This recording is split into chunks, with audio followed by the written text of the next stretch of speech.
I'm here in the club quarters, which is down by the beach in my home city of Brighton, and I'm joined by local DJs and promoters Black Octopus. How are you doing, guys? Very well. Thanks for having us. Yeah. Nice to see you. Now, the club opened under the name Quarters in September of last year, but the space itself, it's steeped in kind of clubbing history, isn't it? Yeah, I think you can see the remnants of about 30 years of acid house on the floor, can't you? Sort of still here. He obviously opened as the Zap in the mid-80s and was one of the... I think it had been going before that. Was it before? Yeah, possibly. That, but Yeah. obviously when the acid house explosion happened, this is one of the pivotal clubs in the south.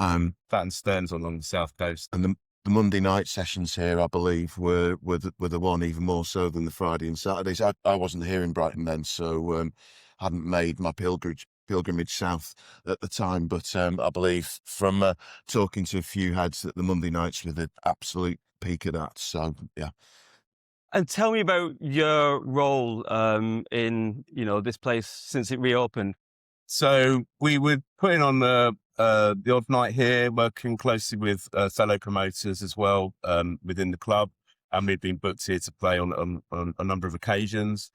And then whilst the club was being rebranded and being taken over by another entity, we were offered the opportunity to become a resident DJ. Yeah. And of many.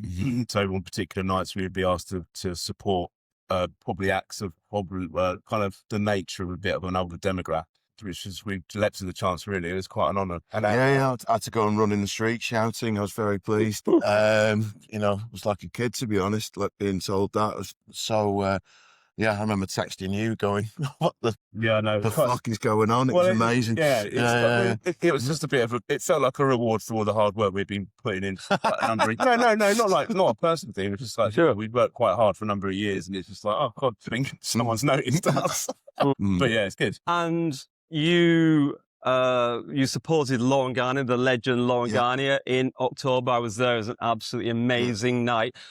First of all, what was it like to, support such a legend? I think there's, like, you go through like an incredible array of like different states, from excitement, panic, fear, pride, self-doubt, not being able to feel your hands when you're trying to, and I think it really hit me when I met a group of friends outside at the Fortune Award just for a pre-game pint, and obviously everyone was just, oh, it's going to be amazing. And literally, I just felt like, oh my God, it's actually real now. And then, there was kind of an element that obviously Laurent Garnier is huge, and as an artist, as a producer as well as a DJ.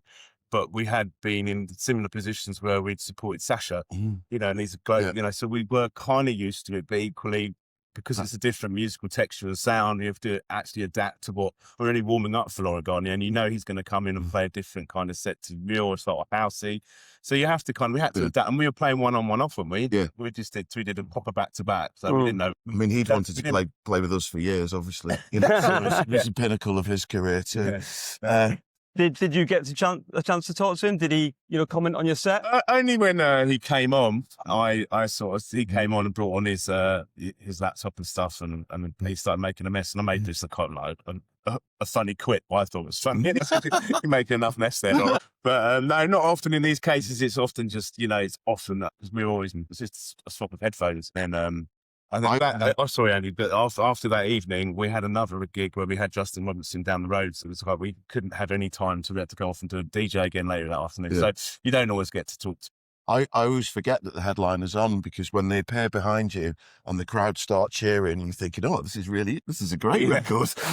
This is in my own hubris. It's actually, oh no, it's Laurent Garnier. No, he was lovely. Everybody else coming in is such a gentleman, he's really polite. And he doesn't come with any kind of baggage. So that he doesn't have an entourage. He doesn't have entourage of people. I think he flew in on his own, hotel on his own, didn't really need much of a ride. It's just a nice guy, I think. He was a general vibe everyone says about. And he blew the roof off. And is it true that you had an influence in that booking of Laurent? I mean, there's a fabled piece of parchment that we signed in blood when we formed 8 years ago with a list of our bucket list bookings, and he was probably at the top of that, wasn't he? So there's kind of an unattainable list and an unattainable. Yeah. And we didn't. He's always been on it when we wanted to go, but the stars kind of aligned because of the venue reopening, or being taken over. They needed a kind of a showstopper. We had a contact who had management contacts through to him. Yeah. We had been trying to get it over the line, but we just had to use sort of an extra sort of crowbar force. And thank God for and the guys in the quarters team really came through in delivering that booking as well. So absolutely massive to them. So I think it was on the edge for a couple of weeks. That we got the text saying, "Oh, this could happen," and then it was like, "Well, we're not sure now." So we literally had no sleep for about a fortnight, and then obviously. And we got the final confirmation through. It's like a proper moment, and then we knew we'd be playing with him, and it's just like, this is unbelievable. Yeah, so, I think it's incredibly rewarding, and like it's just mind blowing to think that one, we've been asked to do it, and then two, then to be asked to support him. Then I think the next booking is Todd Terje, isn't it? Yeah. So it's like he's kind of another Pinch Yourself, global name. I really enjoyed that one actually because we got to open up, and we opened the night, which I personally love doing. We got to play 3 hours before him and just basically set the tone right from the off. So you can play a few more riskier records at the start when there's no one here. You can just play what you want, really. You're not bound by having to make anyone dance or anything like that. You just be a bit more left field in your selections without really thinking about. I enjoyed that one actually. Well, tell us about the next one because from Laurent Garnier, there's two massive names within the scene again who you're going to be supporting. It's May the 3rd, Sunday, the May the 3rd, so the bank holiday. Yeah. Tell us all about that. It's the return of Carl Craig. Well, we did an all day. It's an all day party, so it's from 4, I think. And we did one last year with Carl Craig and Kevin Saunderson, and then this year we thought we'd do another an homage to Detroit again with Carl Craig and Octave. Oh my gosh! They're doing a live set, right? Yeah. So incredible. Carl's great. We did get to hang out with Carl after the last party. I had a good long chat with him about music, heritage, label, Planet E, etc. I think his film was coming out at the time, wasn't it? As well, and he was talking about that quite a lot.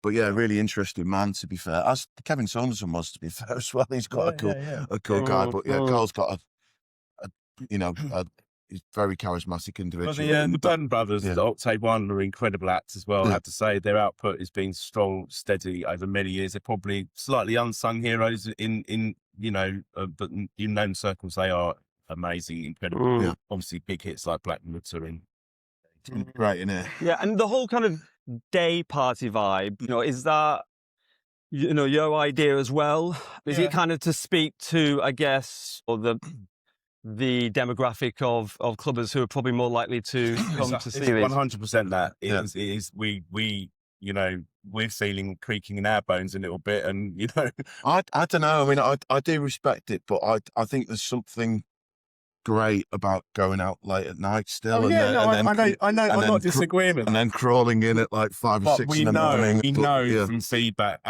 People that come into our parties range from 30, can go up to 60 plus. There are, there are mixed bags. That's just But and feedback, and you do listen, respect our crowd, and we've grown with them. They've helped us, and we hope to put on the best parties for them. And they do literally don't want to go till more than 3, 4, or they do stuff in the day. They got commitments, and bank holiday weekend's perfect. Last year the sun was blazing. Got an extra day off. It's a Sunday this year. It was Saturday last year. So we'll see how. But tickets are going. Literally nearly sold out. I think we've got about 20% left. So it's like 6 weeks to go. So looking good. Well, look, I for one, I'm going to be there. It's going to be fantastic. I can't wait.